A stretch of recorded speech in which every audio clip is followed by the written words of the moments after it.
Nous avons plusieurs services dans ce centre que nous regroupons en deux volets. Il y a le service clinique et le service ludique. Le service ludique, juste pour l'épanouissement de la jeunesse. À notre niveau aujourd'hui, tous nos jeux sont sous surveillance. En particulier, la connexion Internet. Nous avons aussi le baby food, le jeu de cartes, le scrap, tout ce qu'il faut quand même pour l'épanouissement de cette jeunesse. Aux côtés des services ludiques, nous avons des consultations. La consultation, nous avons également la prise en charge des IST qui aujourd'hui bat le plein dans le corps de la jeunesse. Mais dans le centre Jeunes Amour et Vie, nous avons des experts qui sont là, qui nous donnent des conseils pratiques, des comportements adéquats qu'il faut. Nos interventions ne se limitent pas que dans le cadre scolaire. Nous fréquentons également des ateliers et des centres de formation. Et après les séances de sensibilisation, ces différents jeunes cherchent à nous rejoindre et également cherchent à prendre contact avec les différents agents du centre Jeunes Amour et Vie pour prendre plus d'informations. C'est une chance que vous avez d'avoir un tel environnement pour vous accompagner dans votre vie sexuelle et dans votre vie tout court. La vie sociale, c'est les études, mais c'est également beaucoup d'autres choses, comme ce que vous faites, les vies communautaires entre jeunes, les voyages, mais également la réussite, c'est la santé. Et donc, ce centre Amour et Jeunes vous offre cette possibilité de vous prémunir pour avoir par la suite une vie sociale réussie. Je voudrais vous encourager à fréquenter ce centre le plus possible, vous encourager à y attirer vos amis qui n'y viennent pas. Je voudrais en votre nom et au nom du ministre de la Santé et du gouvernement remercier PSI pour son assistance technique et son assistance financière, l'assistance qu'elle apporte à ces jeunes et à tous les centres Amour et Vie de notre pays, mais également pour tout ce que PSI fait dans les cliniques privées de notre pays pour permettre, quand ça dépasse le niveau des centres Amour et Jeunes, pour permettre de vous accueillir dans ces cliniques. On vient de visiter une clinique pour pouvoir avoir accès à des services plus importants de planification familiale et des services également d'avortement sécurisé. Je crois que tout parent qui a la patience d'écouter, de suivre, il va se donner à ça, il va même encourager les enfants à aller. Je suis là avec trois de mes petits-fils, il y a deux petites-filles qui sont là. Je les encourage à venir toujours et d'autres personnes. Et je crois que c'est très important ce que vous avez dit entre-temps. Si vous avez vos diplômes et vous êtes malade, ça devient un poids moral, pas seulement pour vous, pour votre famille et pour toute la société. Je crois qu'il est vraiment important d'encourager les jeunes. Ce n'est pas que les jeunes sont en train de faire la divagation, ce n'est pas la prostitution, rien du tout. Si vous voulez même chercher les jeunes sérieux, c'est dans ce groupe-là. Ça, je vous assure. Donc, mes enfants, je vous encourage beaucoup à continuer. Et nous allons continuer à lutter et aider les parents à comprendre, aider les jeunes à se donner à ce groupe-là.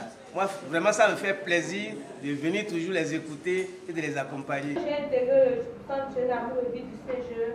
Arrivé, j'ai rencontré la clinicienne qui m'a bien accueillie. Elle est devenue comme une mère pour moi. Quand j'ai des problèmes, je vais auprès d'elle. J'ai un accueil chaleureux. Elle a assisté que je sais comment vivre avec les copines.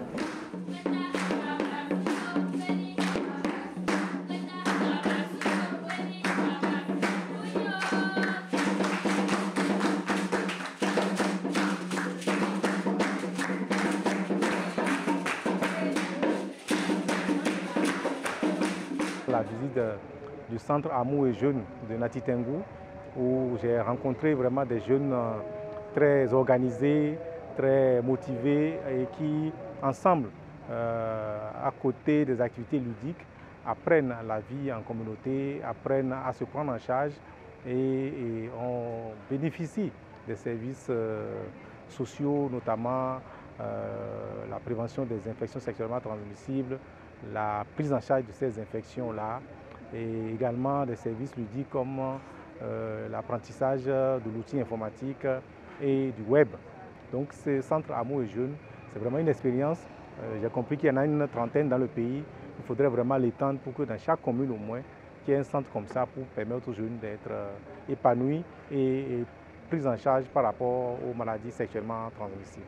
Au centre des jeunes, nous avons vu une ambiance de jeunes vraiment dynamique, très engagés, des jeunes volontaires qui œuvrent sans relâche pour améliorer les services de santé de la reproduction de leur père.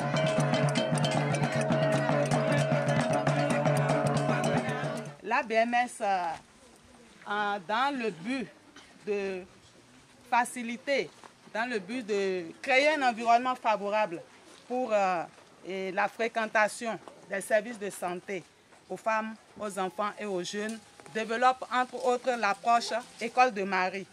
Et l'approche École de Marie, c'est une stratégie de promotion de la masculinité positive et pour adresser les normes socio-culturelles qui empêchent les femmes, les filles, les enfants de bénéficier pleinement de leurs droits à la santé. Pour Kouangou, contre 6 hameaux, et c'est dans 6 hameaux que nous effectuons des déplacements auprès des hommes mariés, des femmes ainsi de la jeunesse pour sensibiliser les gens sur des thématiques telles que la CPN, la planification familiale, les mariages forcés, les violences basées sur les gens et les violences faites aux femmes, l'alcoolisme, l'abus de drogue et des stupéfiants.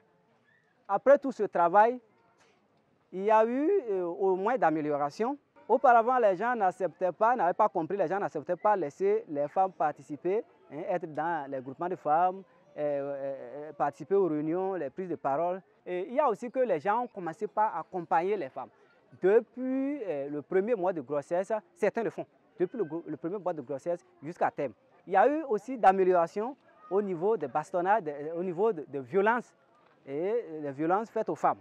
Donc, je ne dirais pas qu'on n'assiste plus du tout à ça, mais il y a un recul quand même. En étant des modèles, ils peuvent contribuer grâce à la masculinité positive à vraiment conseiller les autres hommes du village sur un certain nombre de fléaux que nous connaissons, notamment la violence basée sur les genres, les mariages forcés, les enlèvements de jeunes filles et également tout ce qui est utilisation des services de santé au niveau des femmes. Les femmes pour leur CPN, pour les accouchements assistés et également pour la vaccination et les CPON.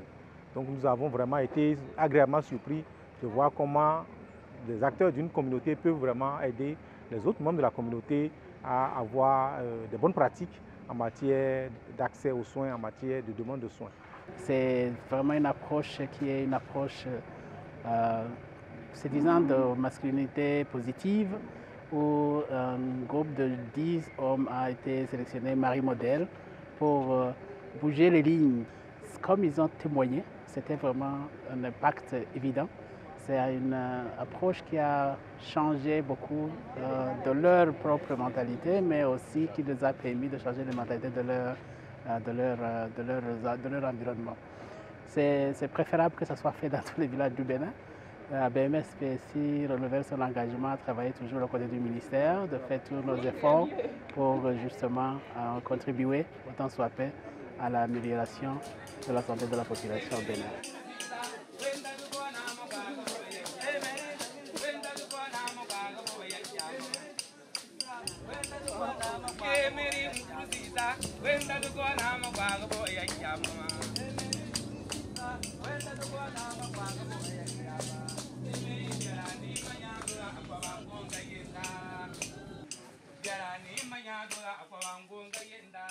La clinique Nasiara, une des plus grandes cliniques de la ville de Nati Tengou, qui est une clinique partenaire de ABMS PSI Bénin. Et partenariat qui se fait dans plusieurs domaines, dans le domaine de la formation, dans le domaine du renforcement des équipements, mais également des intrants. Nous avons pu visiter la clinique de part en part et constater l'impact de l'appui de ABMS PSI sur le travail de la clinique. Nous avons noté que les formations que le personnel a pu avoir ont impacté la qualité des soins, ont également permis à la clinique d'avoir plus de fréquentation en matière de santé de la reproduction. Et nous avons également noté la volonté des acteurs, des promoteurs de la clinique et de l'ensemble des agents de continuer ce partenariat et d'appliquer toutes les notions apprises au cours de la formation, notamment la prise en charge centrée sur les patients, qui est une méthode qui permet vraiment d'améliorer l'accueil et la qualité des soins en direction des populations. Oui, une très bonne satisfaction et surtout que c'était une occasion pour la BMS de montrer au ministère de la Santé, qui était représenté par le secrétaire général du ministère, ce que nous faisons nos interventions, principalement ici à Natitingou et aux environs. Nous sommes passés dans 2 cliniques privées, où nous intervenons, nous appuyons, une avec le projet MPHD, qui est un projet de l'USAID, une autre avec un projet qui soutient la santé de la reproduction et aussi l'avortement sécurisé. Donc ces 2 cliniques ont été visitées, appréciées, et les intervenants, les promoteurs ont expliqué les différents apports, les différentes contributions de la BMS-PSI pour l'amélioration de la qualité des services et surtout le respect des normes du ministère de la Santé. Je pars satisfait de cette visite et je remercie les acteurs de la clinique, les promoteurs, ses collaborateurs, mais également ABMS-PSI pour tout l'appui qu'il apporte au secteur privé sanitaire dans notre pays, qui offre 50% des soins. Donc c'est important que des partenaires puissent les appuyer, les accompagner, afin que l'offre de soins au niveau national soit disponible et soit de bonne qualité. Donc c'est vraiment ici pour moi l'occasion de remercier PSI pour tout ce qu'il fait pour ces communautés en collaboration avec ces ONG partenaires et de leur demander de continuer à travailler dans ce centre. En tout cas, nous, au niveau du ministère de la Santé, nous veillerons à ce que ce partenariat avec PSI et ABMS se renforce pour lui permettre d'avoir encore davantage de ressources pour impacter plus de villages et de régions dans notre pays.